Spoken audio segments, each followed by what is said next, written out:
following KBLA Talk 1580 on all of our socials, then you're missing out. Download our app and find us on Facebook, Twitter, Instagram, YouTube, and on the web at KBLA 1580. That's right. Again, you can find all of our socials at KBLA 1580. We've got a lot to talk about. By the way, if you miss any of our weekday shows in real time, you can always catch up by checking out the podcast of your favorite shows at your leisure. At KBLA Talk 1580, we've got your black. Follow the leader. Following the leader. Oh my God. Follow the leader. Follow the leader. Follow the leader. Follow the leader. Follow the leader.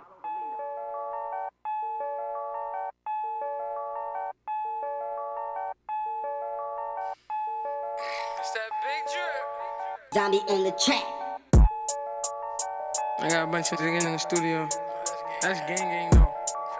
Everybody good over here, you heard?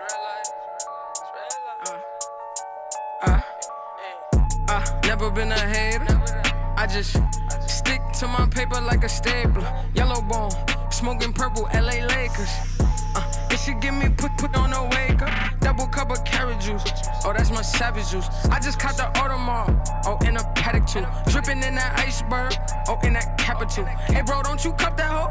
Cause I done had it too. They said that they packing. Oh, we packing too. Run up like what's popping and was bracking too. Said I would get rich and made it happen too.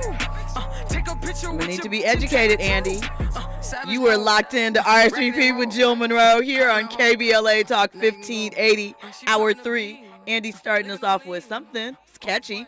I don't know why I take pride in stumping Jill. You know what I'm saying? Because, you know what I'm saying, you become, I was over here doing a video with this person, yes. I was like, yo, Jill was tapped in. You know what I'm saying? I was random. You know, that's Now- just what it is. Now, you know, to your credit, you know, this is probably more my generation. I still know stuff from multiple And you generations. do. I give it to you. That doesn't sound familiar. Well, maybe not the song, but the artist doesn't sound familiar. It sounds like Young Ma a little bit, Bada bing, bada boom. but I didn't know the song. The name of the song is Big. Okay. Fire. You know, shout out to Young Ma. She had some like crazy videos that came out a couple months ago, so I hope that she is safe, good. Would like to hear more music from her. Her voice is dope. I really love, like, you know, her swag, how she puts it out there. Bars. If you're not familiar, she has a song with Eminem. I want to say it was off of Eminem's last album, or maybe 2 albums ago. I believe it's called Unaccommodating. Ripped it. Okay. She hung up there with Eminem. So check that out. I Young need M.A. to go check it out. Eminem. Oh yeah, I said Young Ma, Young M.A. I always do that. I forget that they're initials, but to me, like, you should make that more clear. But shout out to her. I listen. I knew you were talking about. Instantly, I recognize the voice, so that means I respect the talent. You know, sometimes, listen, we can't all be locked in like that. Again, you were locked into the final hour of RSVP with Jill Munroe here on KBLA Talk 1580. This is the show, of course, where we hit all the trending topics and headlines across entertainment, sports, lifestyle, and culture, you know. And as the station says, we have a lot to talk about. We always do, because the topics don't stop. And I mentioned that later on we're going to get into some interviews. But right now, I have to talk about some legal news. So T.I. and Tiny Harris are firing back at a former friend. So this news is according to Radar Online. I think it's been a couple years that there was a former friend of theirs, a woman named Sabrina Peterson, and she hit them with a defamation lawsuit. There were all types of accusations thrown back and forth online. She accused them of some very, very serious allegations involving inappropriate sex parties and coercion and things of that nature. There was an investigation. No charges were filed. But I think this was back in 2021. Well, T.I. and Tiny, Cliff and Tamika, they filed a countersuit earlier this month. They argued that their time and resources were wasted when they had to fight the false allegations that were made by Sabrina Peterson. It started in 2021. Sabrina had a situation. I'm not really sure, called Glam University. It was an online property, but there are things that were in person. You know, we are multifaceted as far as Instagram in these days. So, anyway, she went on pretty much a social media tour accusing them again, saying they kidnapped her, abused her. She said there was a number of sex crimes that they did against other women. She claimed to be taking information and names and stories from other women, and she also claimed that T.I. put a gun to her head and paid his bodyguard to kill her, right? She also named Shakaya Anderson in the suit. We talked about her earlier with the whole Love and Hip Hop Atlanta thing, and Erica Mena. So, you know, it was pretty deep.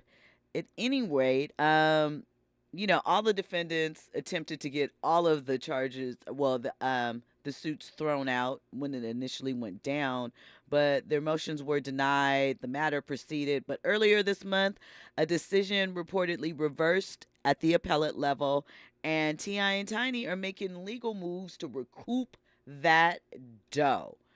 They said that they would like $164,650.56 in attorney fees returned to them, and that is reasonable and in line with fee awards regularly given in that district as far as cases. So they say, given the complexity of the legal issues, the time necessary to adjudicate Peterson's 7 causes of action over a 2-year period, and the additional cost of appeal, the amount requested should be awarded. So, what are your thoughts? Do you think T.I. and Tiny should get their dough back, get their money back from defending themselves against those allegations and charges?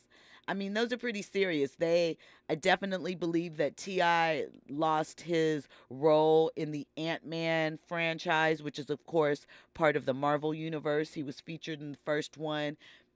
There was a sequel that was coming. He was scheduled to be involved in it. He was dropped from that. I think there was another project. So it definitely cost them money, and no criminal charges were filed, and the civil suit was lost. So that's where we're at. Be careful of how you approach these things. So we also have some news. Earlier this summer, during the NBA Finals, there was a report that an NBA referee, Eric Lewis, allegedly had a burner account, and he was using it to defend his work and other referees' works. Now, the account, which was under the handle Cutliff Blair, it's been deleted, but it wasn't really saying anything crazy or coming at players. It was just sort of defending some of the calls made by referees on the league. Well, Wednesday, it was announced that Eric Lewis is retiring from the league, and the investigation that the league had is closed. They said that in light of his decision, the NBA investigation into social media activity is closed, and there's no need. So the accusation basically caught the attention of players like LeBron James and Pat Beverly, who also played for the Lakers at the time that it came out. And Beverly was involved in a high-profile incident with Lewis. And this was the one where, I don't remember if you saw it, he grabbed the photographer's camera from out of the stands and went up to him and showed him, like, look at it right there. Listen, I'll tell you this. That moment, I know people don't like Patrick Beverly. I know he talks a great deal, and he's one of the players that you like him when he's on your team, and when he's not on your team, you don't really want to mess with dude. And we know that it was a thing, him and Russell Westbrook playing on the same team, because he's, you know, in the playoffs when Russ was still with OKC, or was Russ with Houston when that happened? I feel like it was OKC. When he and Patrick Beverly had that little encore court scuffle that ended, it was when he was with Houston, right? Yeah, and Russ ended up missing the rest of the playoffs, had his pretty serious knee injury, and there were debates on if he did it on purpose, if he targeted him.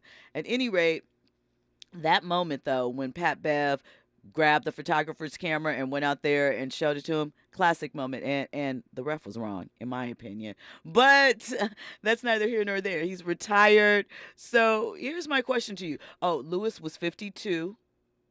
He had officiated in the NBA for 19 seasons. He worked 1,098 regular season games and 82 playoff games. So, do you think that him getting caught up, potentially, that little secret account coming to life forced his retirement? Or was it just time? Was he just embarrassed? Because really, when I say that there was really nothing crazy other than, the fact that refs technically aren't allowed to speak to the public. Like, I don't even know if people realize that refs aren't allowed to interact with the players at all. They could be fired for having what is deemed too friendly of a relationship, like two totally different lanes, two totally different worlds. Andy? I think somebody probably knew what it was that he was doing, and he was just like, you know what? I'm already at that age. I already done put enough years. Got a pension. Yeah, let me walk away before this comes out. And if it does come out, what can you say at this point? I'm not working with y'all no more. So I can definitely see a situation like that occur.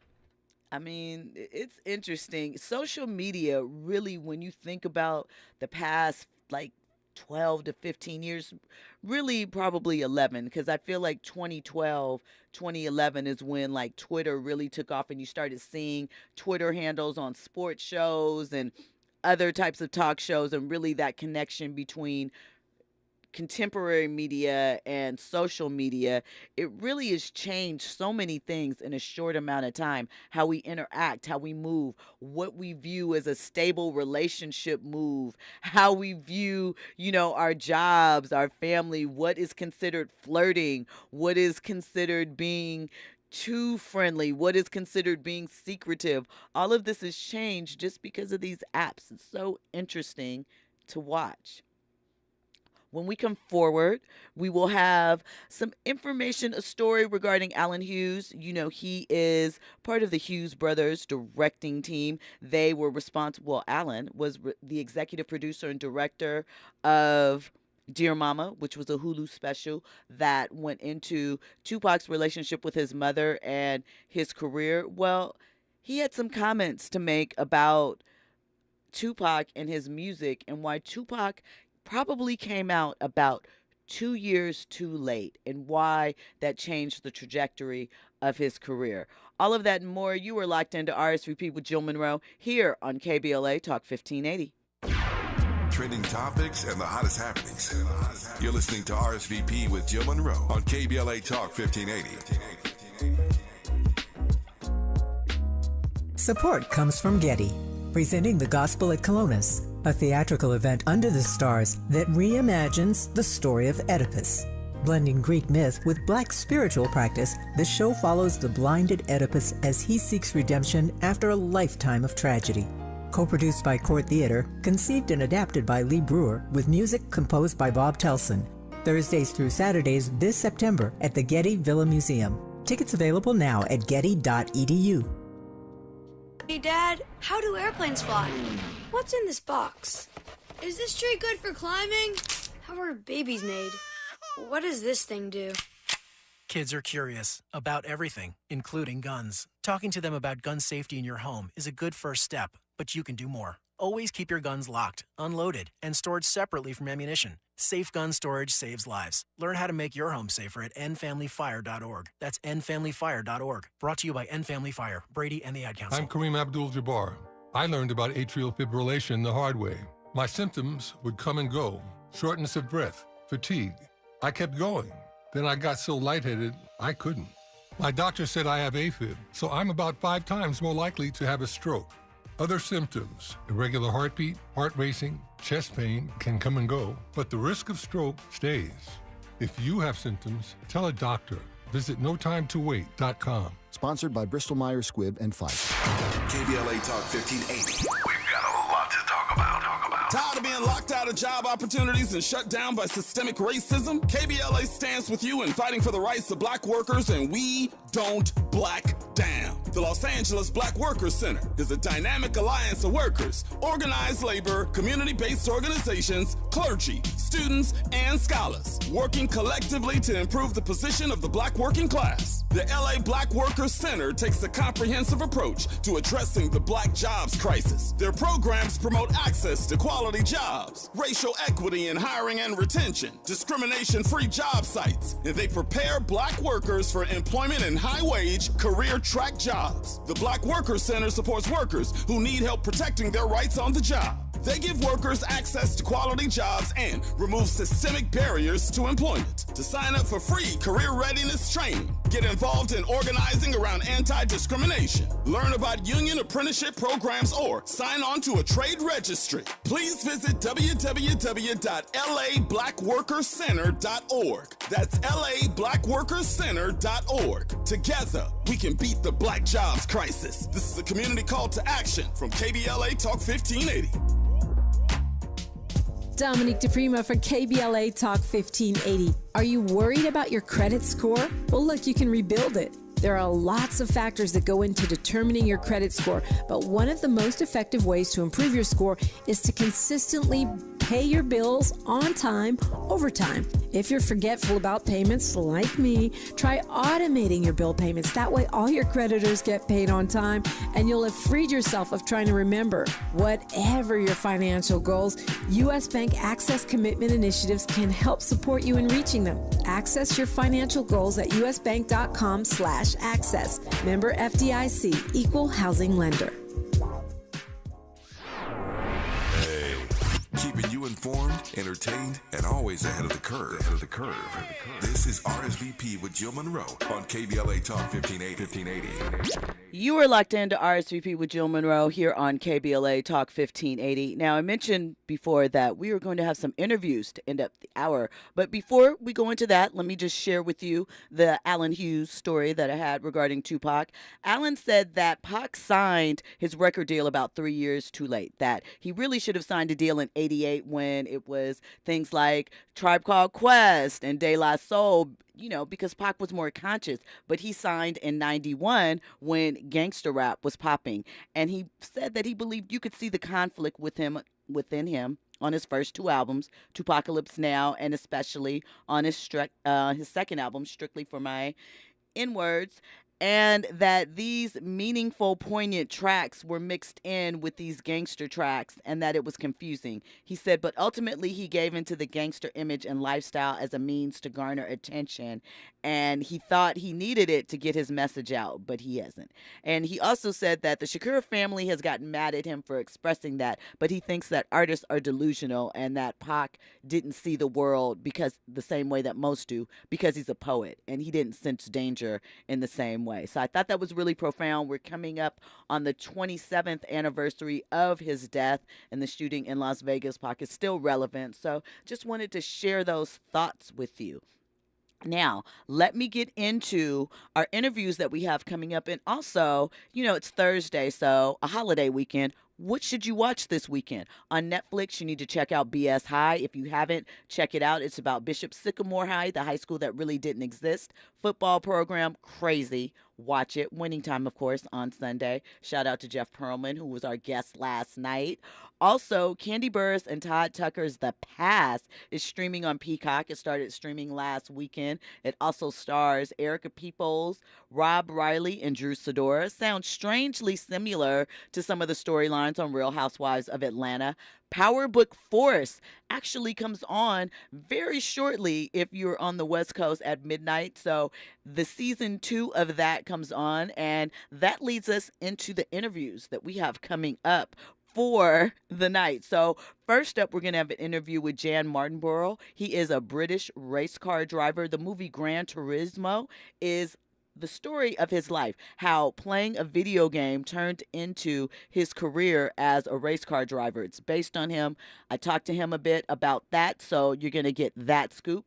Also, prior to the SAG after strike, I talked to Corey Hawkins. He's in a new film, The Last Voyage of the Demeter. This is a film that is based off of Bram Stoker's Dracula, one chapter in the book, something that most overlooked, about the travel voyage at sea from Transylvania to London about Bram Stoker. Corey Hawkins plays an 1800 Cambridge-educated black doctor who happens to be on this ship.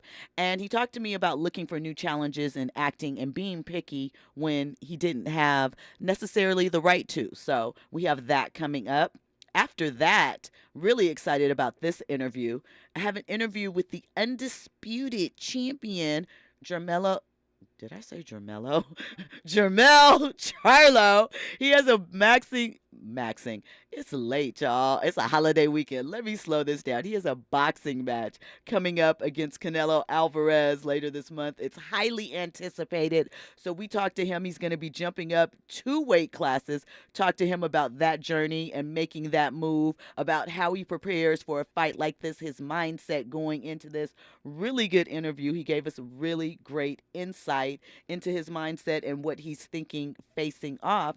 And then finally, we are going to have an interview with some of the directors for this season's Power Book 4, Forest. As I said, the first episode of season 2 drops tomorrow. I've had the opportunity to check out about 3 or 4 episodes from this season, and it is exciting. We talked about the changes that are coming within it. The directors include Dion Taylor, who you have seen. He directed the season finale of season 1.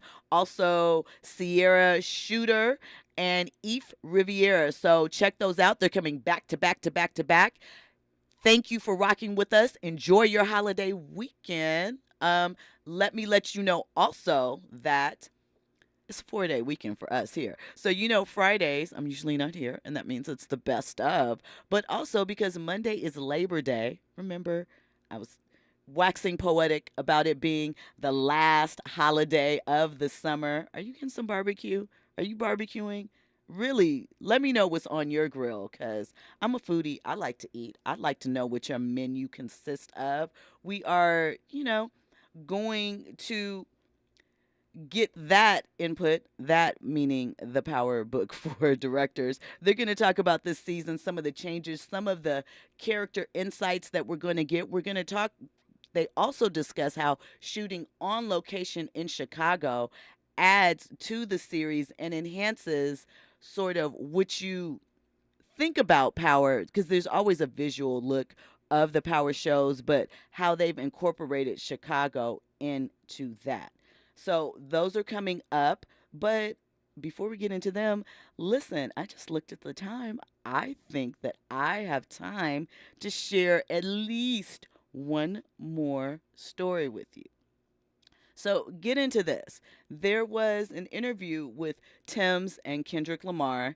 They, kind of got together. They're both Geminis. This is the Gemini thing or whatever. It was for Interview Magazine, and it covered a wide range of topics, but I thought that this was really interesting. Kendrick asked Tim's, she's from Nigeria, about creating her own lane in music. And the response that she gave him was very, very detailed and sort of interesting. We don't really hear artists talk about this. And she seemed to really be passionate in what she was saying. She said, I was prepared to die. I believed in myself so much that I really didn't care if I never became anything or anyone.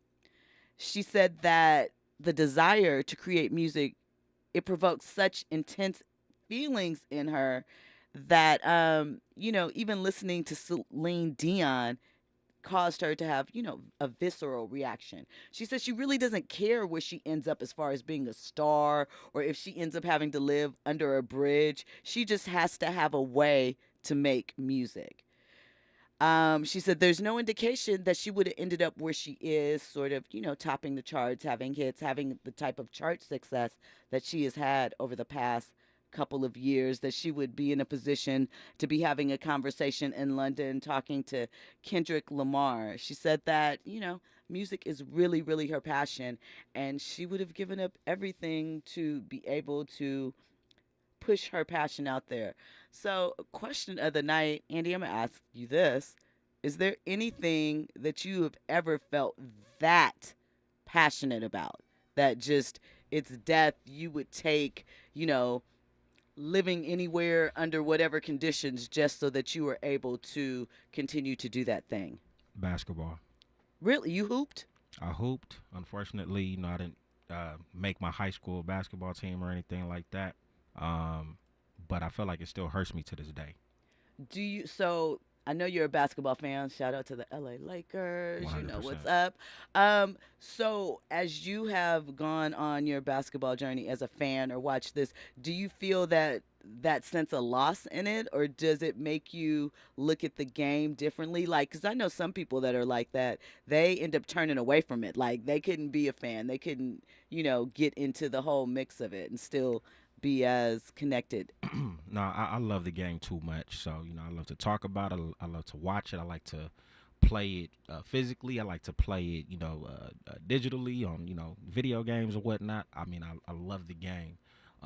When I watch the game and I see people like, James Harden and people tripping over contracts, it upsets me.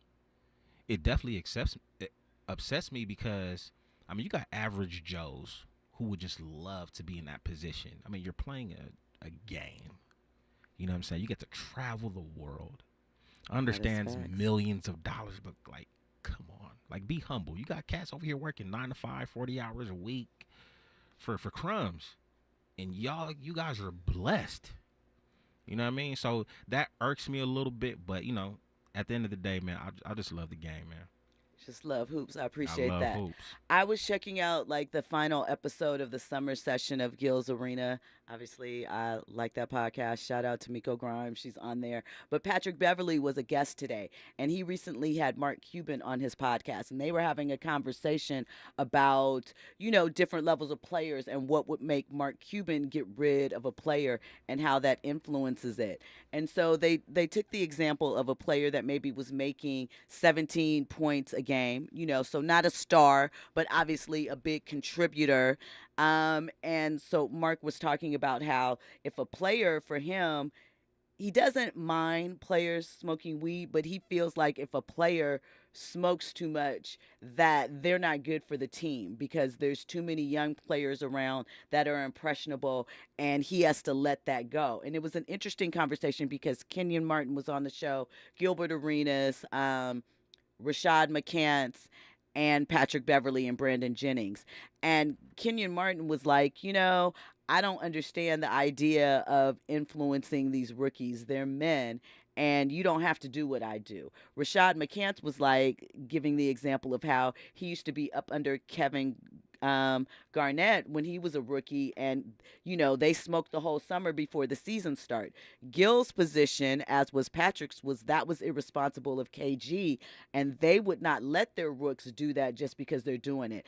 And Patrick Beverly took it even a step further. He said that, I don't want to be buddy-buddy with the star player. I don't want to be his friend because I want his spot. I want his bread. So I'm looking at you as competition. I don't need to hang out with you. So a difference in approach, a difference in the type of passion that you can elicit from the game. I thought it was an interesting conversation. As I said, when we come forward, you will have back-to-back interviews with Jan Martinborough, British race car driver, Corey Hawkins, actor Jermell Charlo. And by the way, listen, YouTubers, we appreciate you so much. We thank you for being locked in. I hope that you downloaded the app like I suggested you to, so you can listen to the rest of the show and the rest of the interviews. Have an amazing Labor Day weekend. We will be back locked in on Tuesday. We have a great guest for you Tuesday. It's going to be so much fun. So make sure you meet us back here, VIPs. When we come forward, get into the interviews. Say goodnight, you two. I'm Jill Munroe. Thank you for locking in to RSVP with Jill Munroe here on KBLA Talk 1580. Big goons, small problems, big moves. Sauce it up. All this drip, I can go for a run and wash them up. Hellcat sound like Mufasa when I started up. That's a wild body, hard to pocket up. Infusing a sense of fun and entertainment in every episode. You're listening to RSVP with Jill Munroe on KBLA Talk 15.